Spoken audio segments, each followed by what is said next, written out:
जय श्री महाकाल आदेश।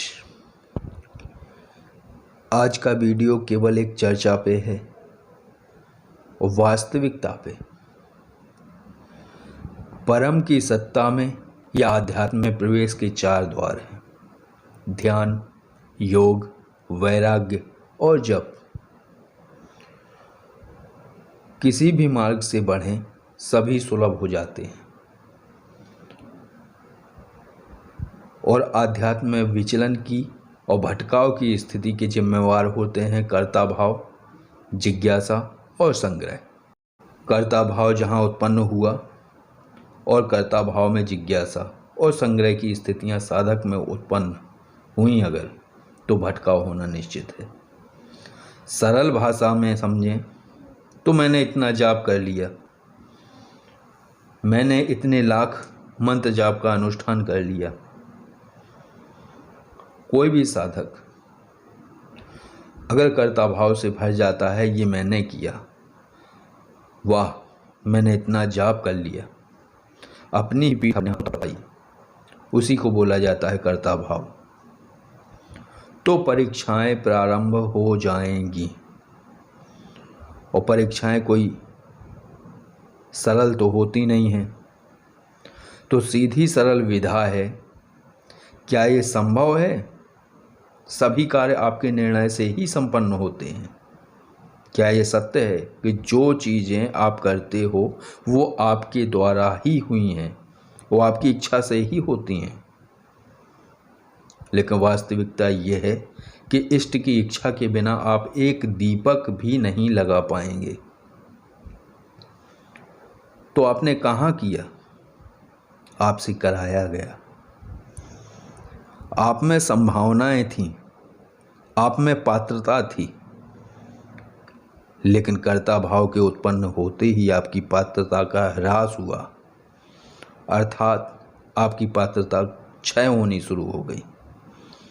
फिर साधक फंसता है परीक्षाओं के चक्र में। अब अगर उसके कर्ता भाव का विसर्जन होता है या उसका समर्पण भाव उसके कर्ता भाव पर हावी होता है, तो परीक्षाएं पूर्ण हो गईं, परीक्षाएं रुक गईं, परीक्षाएं रुक ही जाती हैं और वो अध्यात्म के पथ पर फिर अग्रसर हो जाता है। ये हुआ कर्ता भाव। दूसरी स्थिति जिज्ञासा।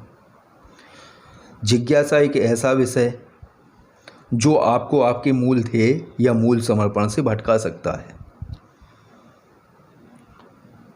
जैसे उपमाएं अनगिनत हैं, उदाहरण भी अनगिनत हैं, लेकिन एक छोटे से उदाहरण के रूप में आप समझ सकते हैं उस चीज़ को। जैसे रामचरितमानस में एक चौपाई है, वो बताते हैं मंत्रों के विषय में। मंत्र एक विशेष ध्वनि को उत्पन्न करने वाले और शक्ति की प्रसन्नता के लिए रखे गए बीजों का समूह हो सकते हैं। अब इनमें जिज्ञासावश अर्थ ढूंढेंगे।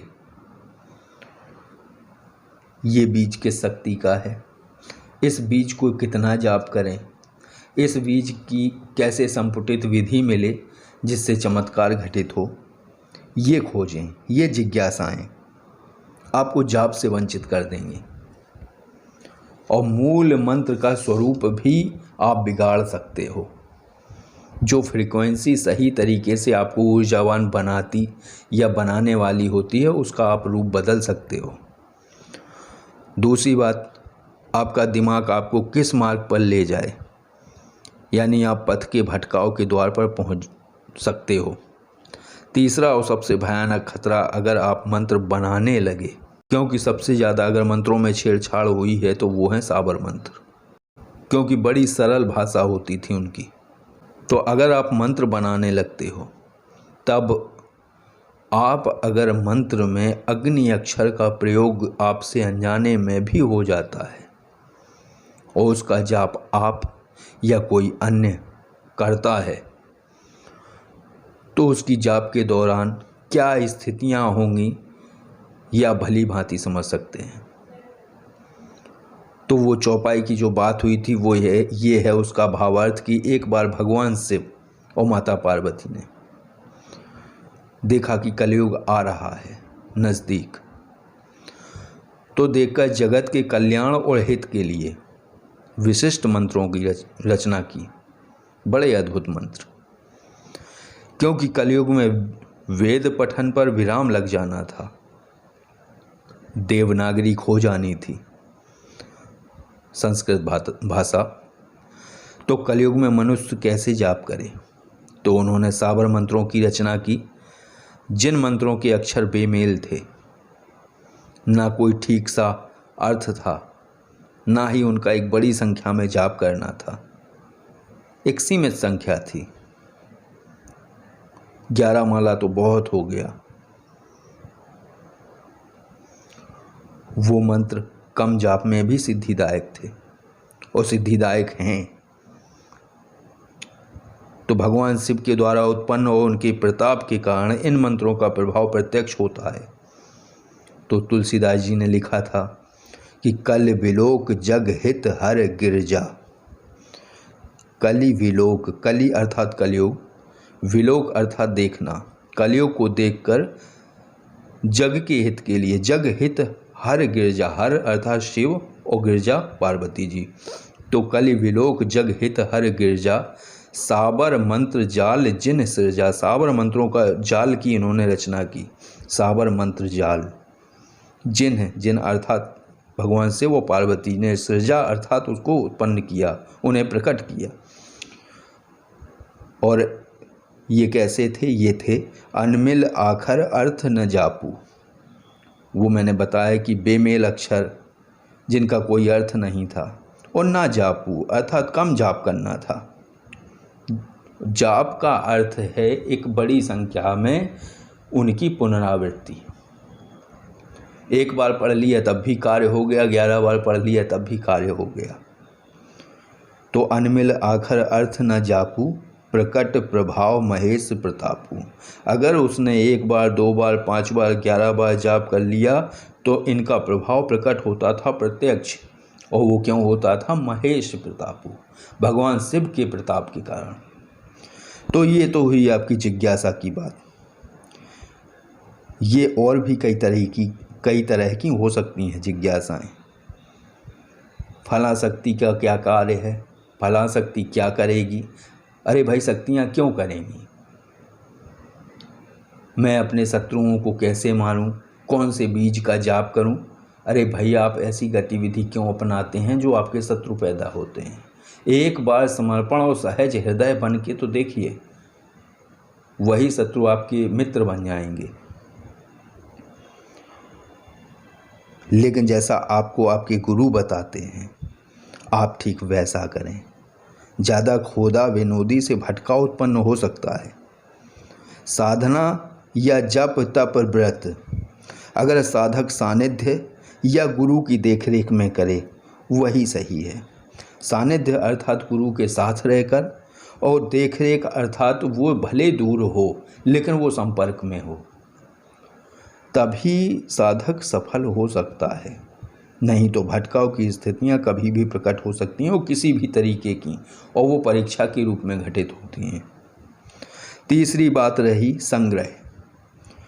कहीं से आपको साबर मंत्र का ज्ञान मिला, आपने वो लिया, फिर आपकी तृप्ति ना हुई तो आप अन्य शक्तियों की खोज में गए, वो भी की, तृप्ति तब भी नहीं हुई। फिर आप चमत्कार की खोज में गए और चमत्कार की खोज में दौड़े, जो कि है ही नहीं, तृप्ति फिर अधूरी रही।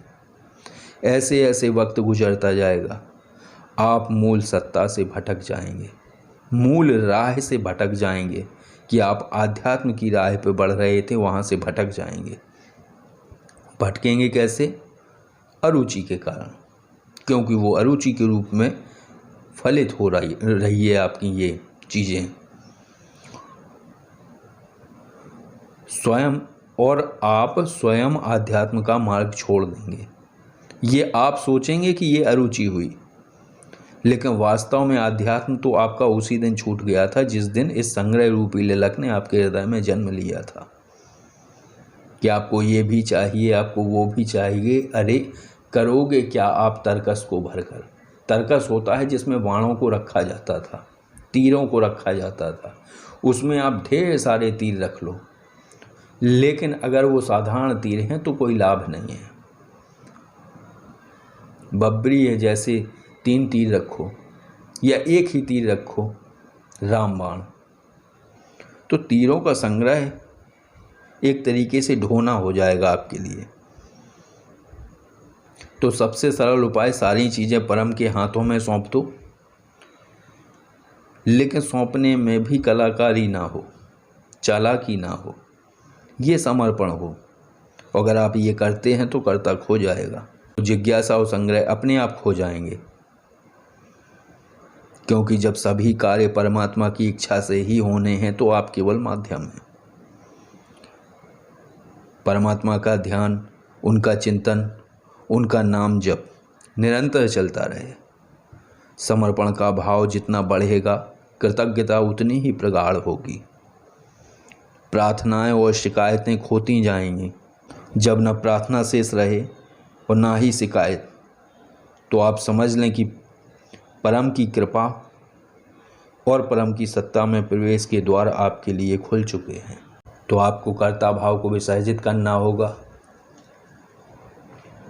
संग्रह करना नहीं है और जिज्ञासा से दूरी बनानी है, क्योंकि जिज्ञासा, संग्रह और कर्ता भाव ये आपको भटकाव की स्थितियों में लाके पटक देंगे और आप भटक जाएंगे। तो आपको वीडियो अच्छा लगा हो तो लाइक करें, और अगर आप जो भी पूछना चाहते हैं तो आप कमेंट बॉक्स में कमेंट करें।